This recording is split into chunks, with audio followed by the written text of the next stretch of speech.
Lily, my 5-year-old daughter, tragically died after undergoing surgery.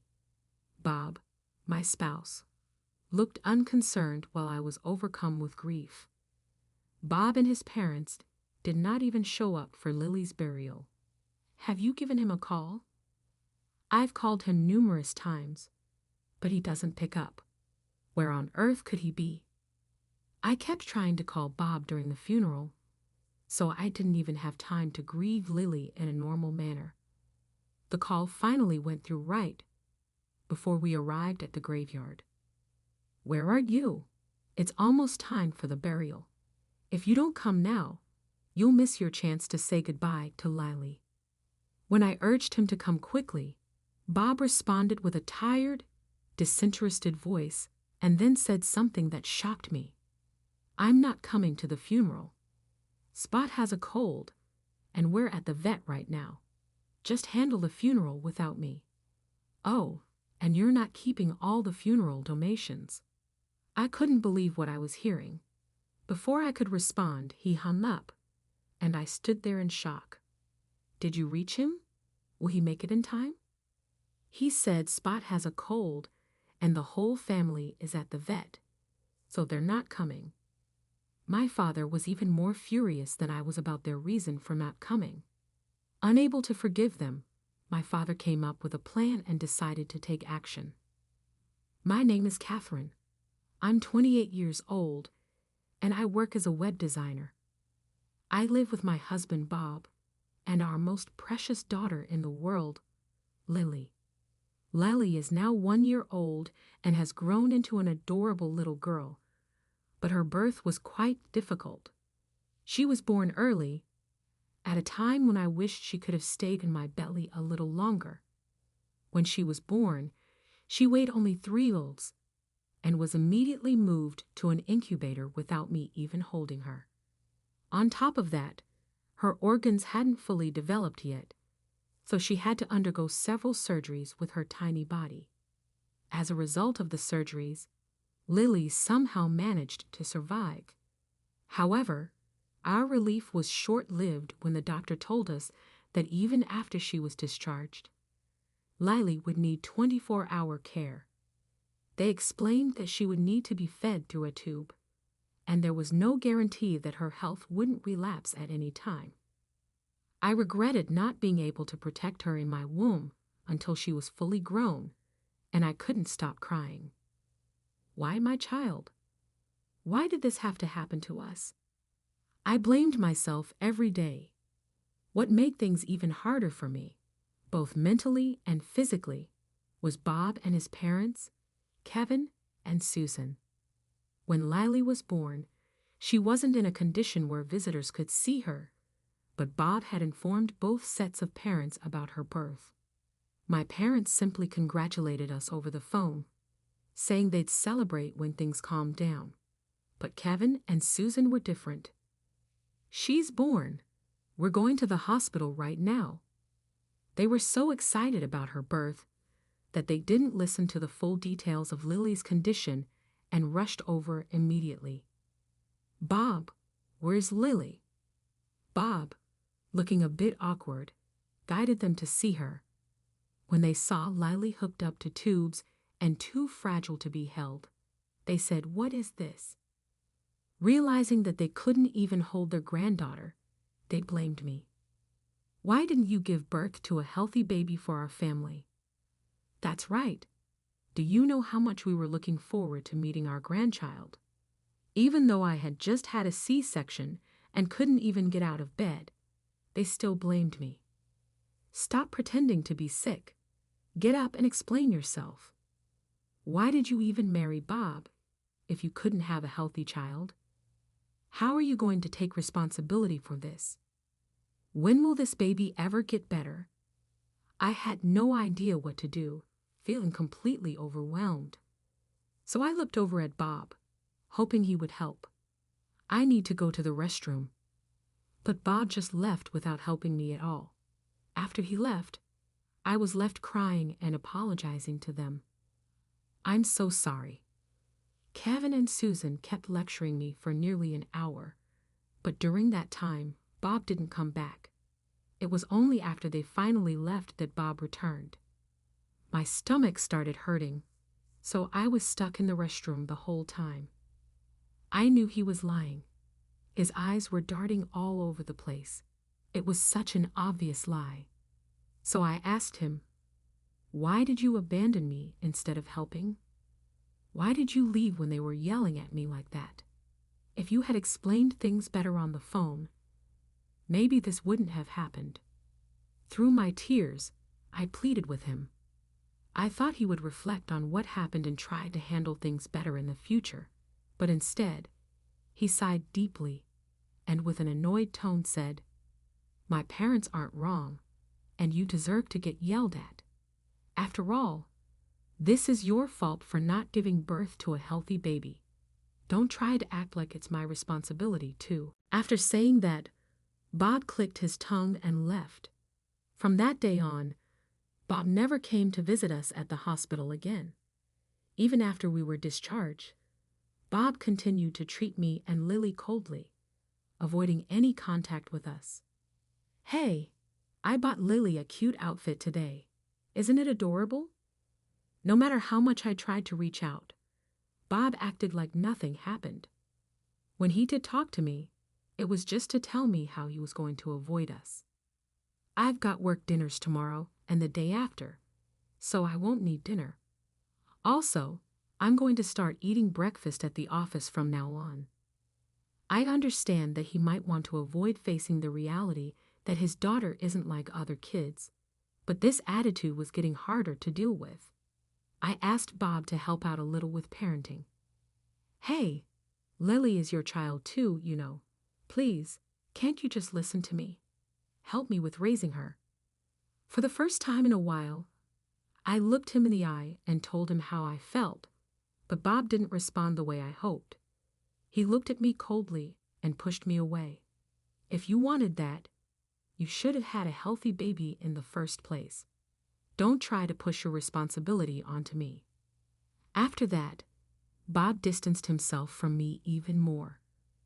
No matter what I said, he wouldn't listen, and all of my pleas fell on deaf ears. I had nearly given up on the idea of Bob helping to take care of Lily. When I needed a break or had errands to run, I decided to rely on my parents for help. Today my dad is coming over to take care of Lily, since I have to go to the hospital. If that's the case, I won't be home until late. Actually, I'll just crash at a colleague's place tonight. Whenever he heard that my parents were coming over, Bob made sure not to be around. He didn't want them to realize that he wasn't involved in Lily's care at all. On the days my dad came, Bob would find ways to waste time elsewhere, pretending to be busy, so that my parents wouldn't notice his lack of interest in parenting. Earlier today, I'd bumped into Bob near the station. He said he was working late again tonight. Yeah, seems like it. Bob's such a hard worker. He's probably trying so hard to support you because you're handling all the childcare and housework. I wanted to tell them the truth, but I had no proof, and I knew it would just sound like I was complaining. Hearing about how hard Bob's working makes me want to try even harder to help with Lily's care.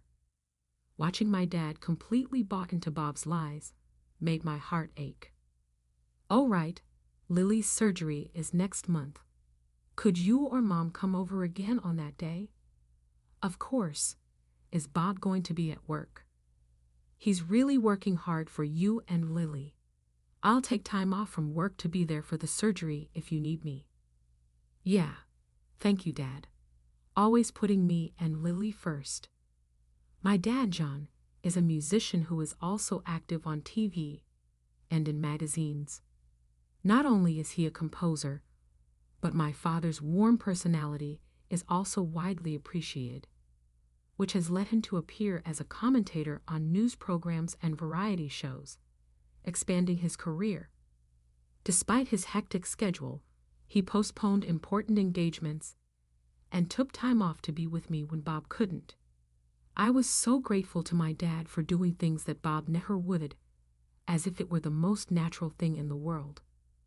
By the time Lily turned 5, I had been living this way for years when suddenly my mother-in-law, Susan, reached out to me. I hadn't heard from her since Lily's birth, and we had lost contact. Her sudden calls scared me, and I didn't pick it up. The phone rang for a while before going to voicemail. When I listened to her message, a chill ran down my spine. "Hello, is Lily's health better now? You haven't shown your face around here since she was born, have you?" Well, now the neighbors are gossiping. They're saying we haven't even seen our granddaughter and that we're making her up. So if Lily is doing better, you should bring her over here to visit us. Hearing Susan's voice for the first time in 5 years, it was clear nothing had changed. She was still as self-centered as ever. The only reason she wanted to see us was because she was worried about what the neighbors thought, which made me reluctant to go.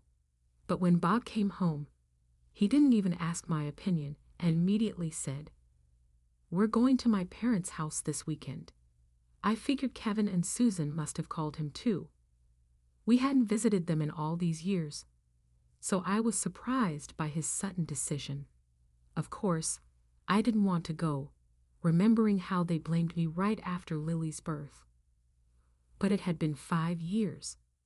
As much as I hated the idea, I felt I had no choice but to go. The day we were to visit their house finally came. "Hey, can you help me get Lily into the car?" "What? Not my problem. Do it yourself." Even though Bob was the one who decided we should visit his parents, he didn't help with any of the preparations, and I struggled with everything on my own. As a result, we ended up leaving much later than planned. I said we'd leave by 11, but here we are, 40 minutes late. You're really slow at everything, aren't you? If you had helped, we could have left earlier. Frustrated by his comment, I shot back. During the entire car ride, Bob stayed in a bad mood, complaining all the way to his parents' house. "I should have never married someone like you. By now my kid should be going to tutoring sessions or swim practice, getting ready to be a top student, and you ruined all of that." I tried to ignore his words, staring out the car window, but things didn't get any easier once we arrived at his parents' house. "Hurry up and get inside." What did the neighbors see? Kevin and Susan seemed to believe that Lily was perfectly healthy by now. When they saw her in a wheelchair, they immediately rushed us inside, worried about what the neighbors might think. "Bob, did you make sure nobody saw her from the parking lot to the house?" Of course, I was careful. They spoke as if Lily was something to be ashamed of. I couldn't help but feel the urge to speak up. "Excuse me." But just as I was about to defend Lily, Susan interrupted me. "Catherine, how long are you going to keep Lily like this? She should be better by now, right? You keep putting her in that wheelchair, babying her like this. If you keep spoiling her, she'll never get better." Susan clearly didn't understand anything about Lily's condition. It was the same when she was born. Even though we explained everything, she refused to listen, assuming that Lily would magically recover as she grew older and yelling at us when she didn't. While I still stood there speechless, Kevin chimed in as well. "Isn't she causing Bob trouble too? You should just hurry up and get her surgery done. I can't tell anyone at work that I have a grandchild like this." Kevin wasn't interested in understanding either, just saying whatever suited him. It became clear that even after 5 years, they didn't truly see Lily as their granddaughter. If I had known they would say things like this, I never would have come here. All I wanted at that moment was to leave as soon as possible. "Bob, I'm taking Lily home now, so can I have the car keys?" "What? No way. And by the way, I bought that car with my money. Why do you act like it's yours? If you want to go home, take the train." Bob said this and then went back to the living room to snack with Kevin and reminisce about the past. While I waited, the family dog, Spot, kept barking at me, thinking I was an intruder. "Catherine, can you stop stressing out Spot? What if the neighbors hear him barking and figure out you're here?" Scolded like that, I was kicked out of the living room and told to wait by the front door. A chilly breeze was blowing, so I took off my coat again and wrapped it around Lily, trying to reassure both her and myself. I softly said, "Lily, I'm sorry. Just a little longer, okay? Daddy will be here soon, and then we can go home." 2 hours later, Bob finally said we could leave. "All right, we're heading out." "Yeah, next time, Bob, you can come alone. And Lily, don't come back until you're better." It was a roundabout way of saying we weren't welcome, but honestly, I didn't mind. However, during the ride home, Bob said, "We're going back next month." "What?" But they told me not to come. Of course, that was a lie. If we don't go, they'll be angry and think we're not showing any effort. We have to keep going next month, and the month after that to stay on their good side. Bob, trying to read between the lines of what Susan said, explained it like this, but I didn't understand. I don't think it was a lie. They wouldn't even let me in the living room today. I really think it's best if I don't go. When I said that, Bob sighed. "That's exactly why Mom doesn't like you. Just do what I say." I ended up being talked into it and agreed to go with him again next month. The day came for us to visit Bob's parents again, but on the day of, Bob suddenly said he didn't feel like going. "I think I'll skip it today. You go by yourself." "What? If you're not going, why should we? I'll call Susan and tell her we're not coming." "What? My mom isn't just sitting around all day. She's making time for us. So get over there already." I was stunned by how selfish he sounded, but I knew if I pushed back now, it would only lead to him taking it out on Lily later, and I couldn't let that happen. So I reluctantly agreed to go. When we arrived at their house, Kevin and Susan were clearly unhappy. "Why are you here? Did I not tell you not to come anymore? Bob's not even here. So what's the point of you being here?" "I'm sorry. They didn't let us inside, and we were scolded and sent away right at the front door. It was a pointless trip." When I told Bob what happened after we got home, he laughed out loud. "So they didn't let you in after all, right? Well, that makes sense. Mom and Dad don't like you too." Bob had been toying with us, looking down on us the entire time. That was the last straw for me, and I finally snapped. "What the hell is this? Do you know how long it takes to prepare Lily just to go out? It's more than 30 minutes, and we have to be extra cautious because she could bring back any kind of illness. You might think this is just a game, but for me, it's a nightmare. Stop playing these games with us." For the first time, I raised my voice at Bob, letting out everything I'd been holding in.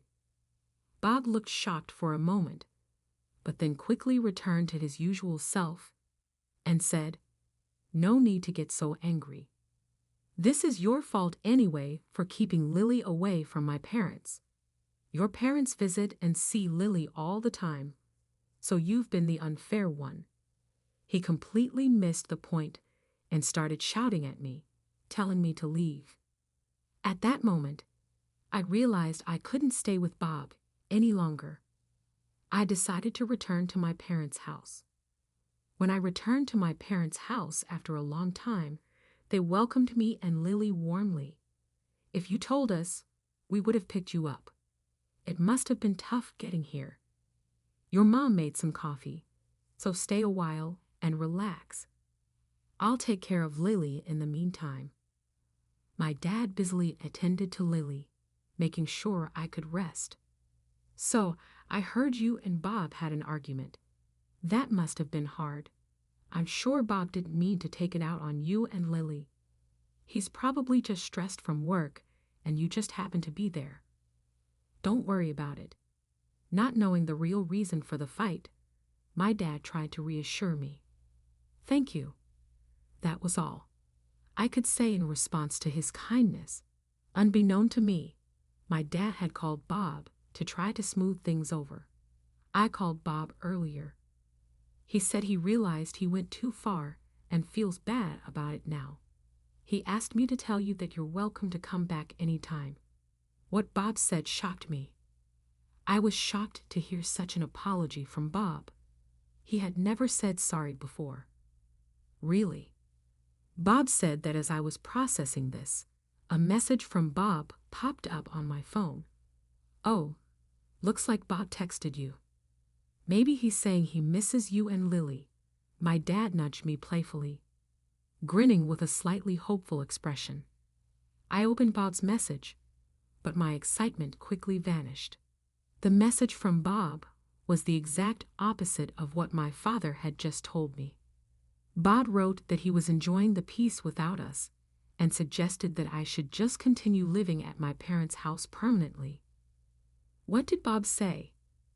I couldn't bring myself to tell my father the truth, especially since he had no idea the message was anything like that. He said I should take it easy here for a little longer. I might stay for another month or so. Since I'm back, I'd like to clean up my old room. I lied on the spot, trying to keep my dad from worrying, and acted cheerful. Of course, my parents were happy to let me stay, as long as I wanted. About a week after staying at my parents' house, Lily's condition suddenly took a turn for the worse. While I was taking a shower, my mother rushed in, alarmed by how Lily was acting. Lily, stay calm. Let's call the hospital first. Panicking, I called the hospital and emergency services. Despite being on the verge of losing my mind, I stayed by Lily's side as we rode in the ambulance. While Lily was undergoing emergency surgery, I called Bob. Hello. Lily's condition suddenly worsened, and she's in emergency surgery right now.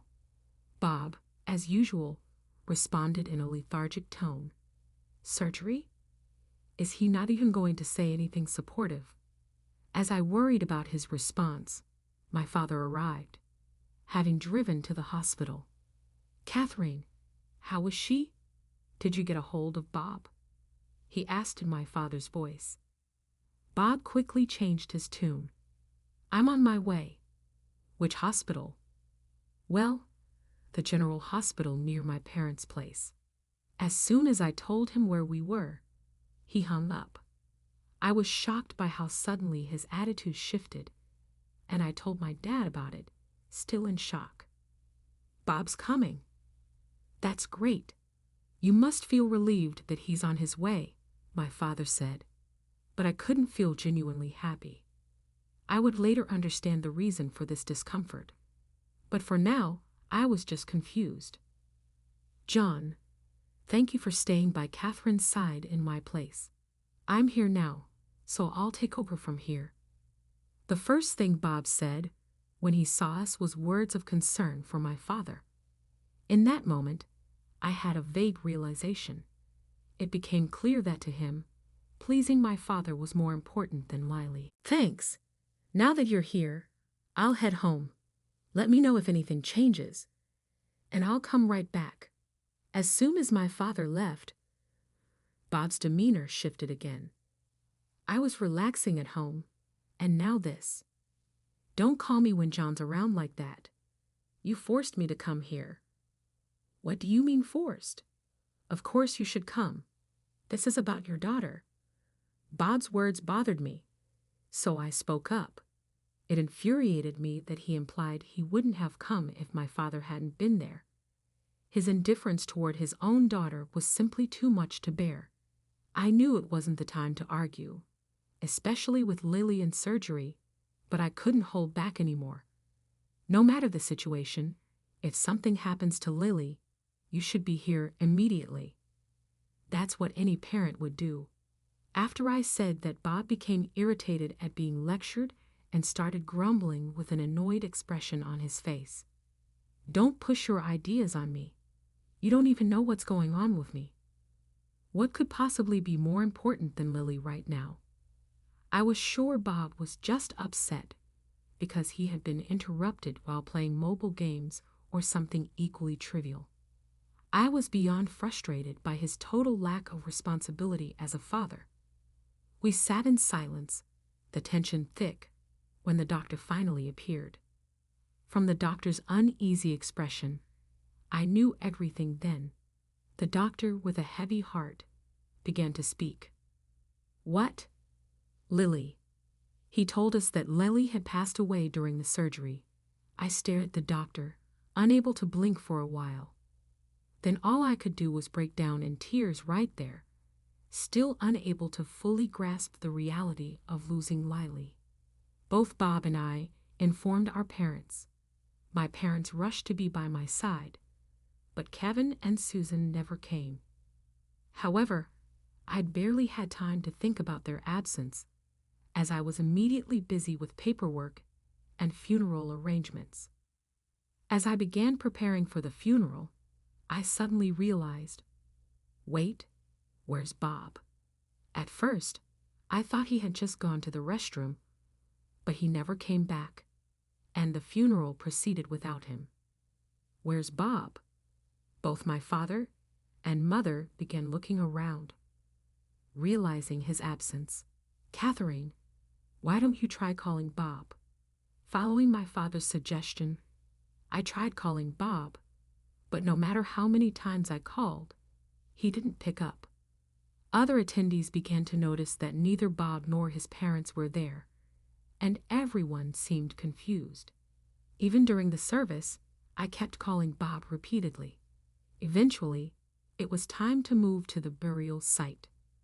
"Bob, where are you? What are you doing?" Even as I carried out my duties as the chief mourner, I continued trying to reach Bob. My father also started calling him, and finally we got through. "Where are you?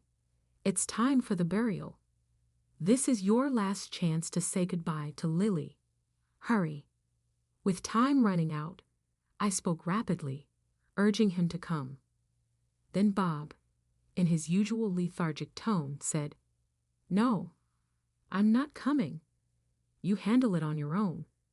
"Oh, but don't even think about keeping all the funeral donations for yourself." "What do you mean you're not coming?" I asked. "And no matter how much Kevin and Susan dislike us, it's basic decency for them to attend, right? I got bigger things to deal with than Lily's funeral right now." Bob's voice grew louder in response to my words. "Spot's sick with a cold, and we've been taking him to the vet. I even stepped out just to take your call. Now I'm going back inside, so I'm hanging up." Bob was prioritizing the family dog's cold over his own daughter's funeral. Without waiting for my response, Bob hung up. I stood there in disbelief. "What?" I called him back immediately, but I was already blocked. I couldn't believe that Lily's funeral was being pushed aside for this. There were plenty of other options. He could have left Spot with someone or even taken him to a pet hotel. And why did all three of them have to go to the vet? Surely one person would have been enough. "Catherine, what did Bob say?" My father rushed over, seeing me standing in shock with the phone still in my hand. I had always made excuses for Bob to save face, but now I couldn't do that anymore. I told my father exactly what Bob had said. Bob isn't planning on attending the funeral. He said the family dog has a cold and taking him to the vet is more important. As I tried to explain, the sadness overwhelmed me, and I began to cry. My father, looking confused and furrowing his brow, responded, "What does that even mean?" I went on to tell him that Bob, his parents, and the dog were all at the vet, and that despite not coming to the funeral, Bob still wanted a share of the funeral donations. It's just too much. It's not like all three of them need to be with the dog just because it has a cold. My father gently rubbed my back, trying to comfort me.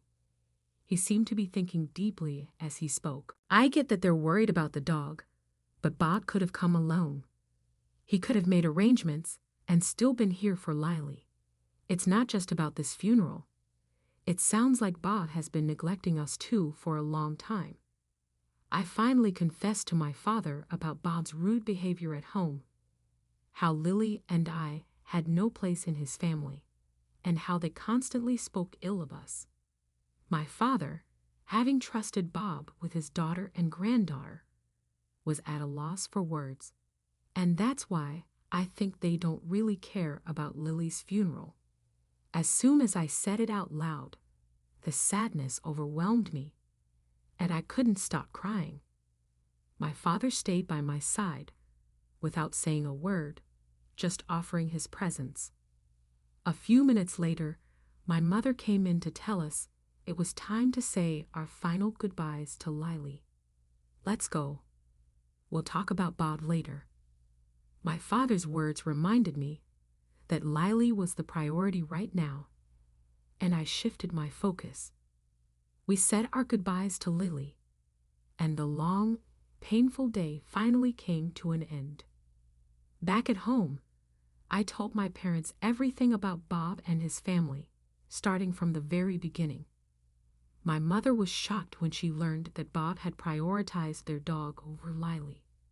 I also told them how I hadn't been able to reach Bob since then.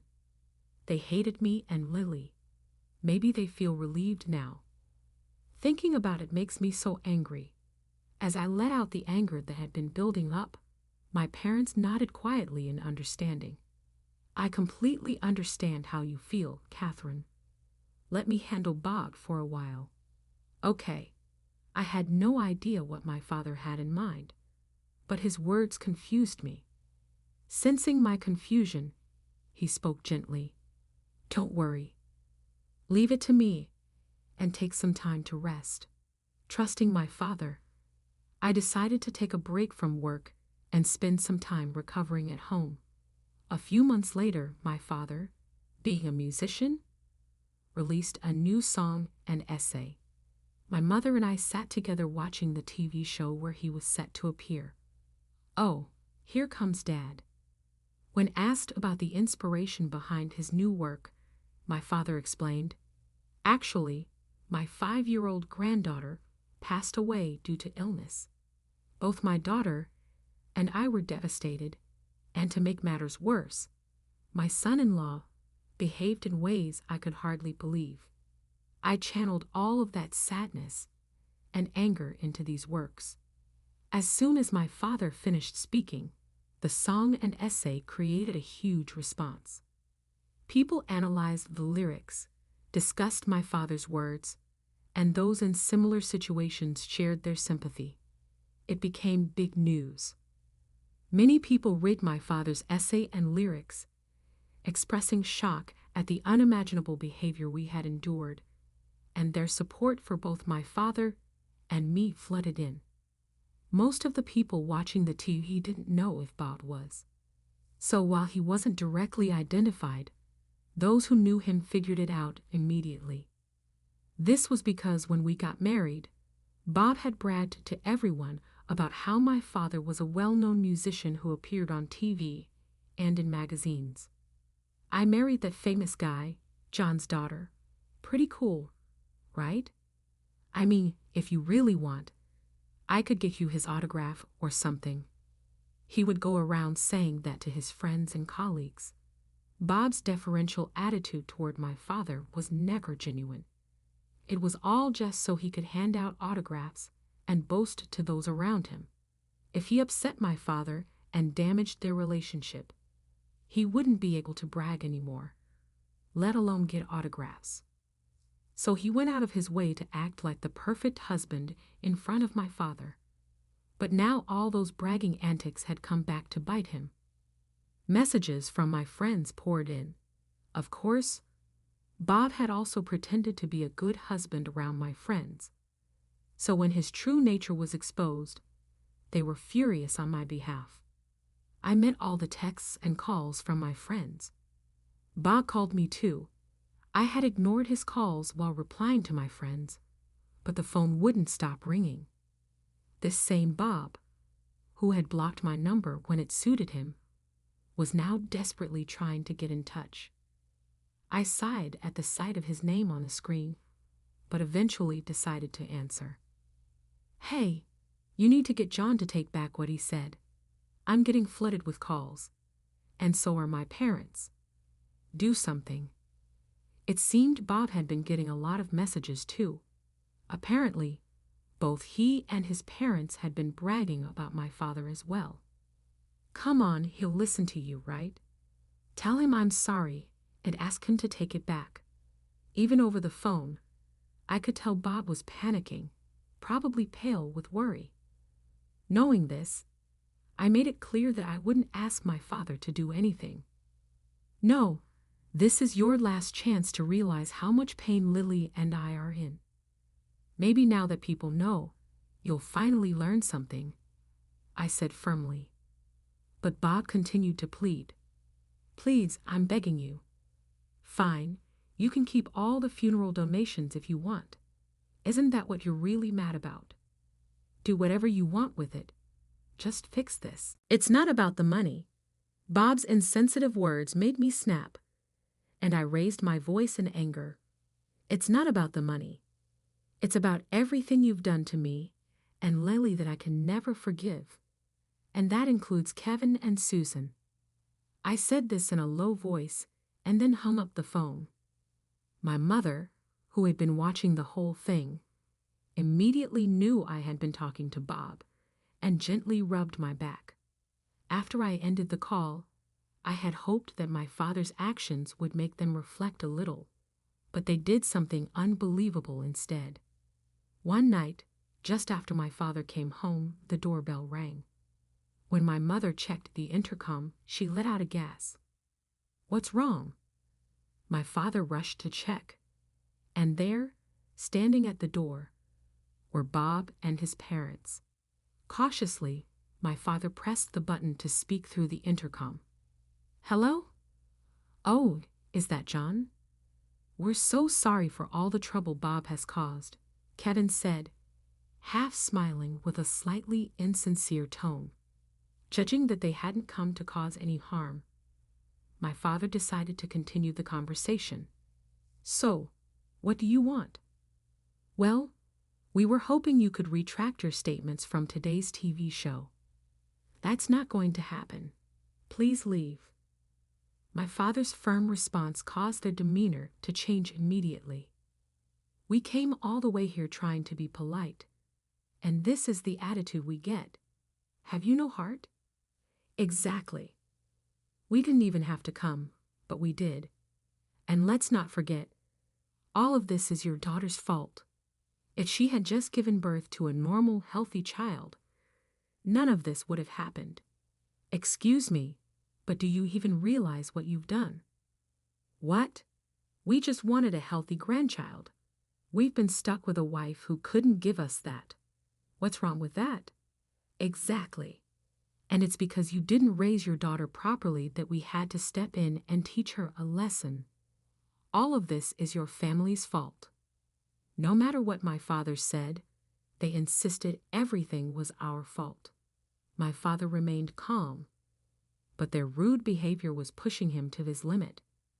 "You can try to get public sympathy all you want, but it won't work. In the end, people will see that you're the one at fault. We're at fault for not having a healthy child. I've heard enough.